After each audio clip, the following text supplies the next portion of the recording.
నందమూరి బాలయ్యను మన తెలుగు ప్రజలే కాదు, హిందీ ప్రజలు కూడా చాలామంది అభిమానిస్తుంటారు.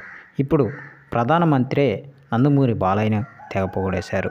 ఆయన చేసిన అఖండ సినిమా కూడా ఆయన చూసినట్లుగా చెప్పుకొచ్చారు. బాలయ్యకు ఫ్యాన్ ఫాలోయింగ్ మామూలుగా లేదు. ఇప్పుడు యావత్ ప్రపంచంలో నందమూరి అభిమానులే కాదు, ఇతర అభిమానులు కూడా నందమూరి బాలయ్యకు అభిమానులు అయిపోయారు.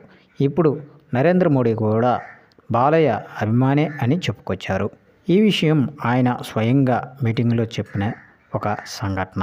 ఈ మాటతోటి ఆడిటోరియం మొత్తం కూడా దద్దరిల్లిపోయింది.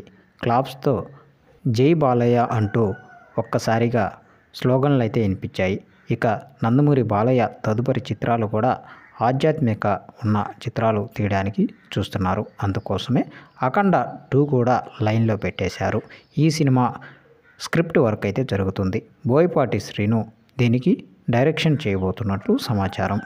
ఇక బాలయ్య కెరీర్లోనే అత్యధిక అద్భుతమైన సినిమాలు ఉన్నా కూడా ప్రస్తుతం ఉన్న సినిమాలు ఒక ఎత్తుగా ఉన్నాయి. ఇప్పటి వరకు నందమూరి బాలయ్య వరుసగా 100 కోట్ల జాబితాలో నిలిచిపోయారు. ఇక హ్యాట్రిక్ 100 కోట్లు కొట్టిన బాలయ్య ఇప్పుడు మరొక 100 కోట్లు కొట్టడానికి సిద్ధపడిపోతున్నట్లు సమాచారం. సో ఇది ఫ్రెండ్స్, వీడియో నచ్చినట్లయితే షేర్ చేయండి, అలాగే ఛానల్ని సబ్స్క్రైబ్ చేయండి.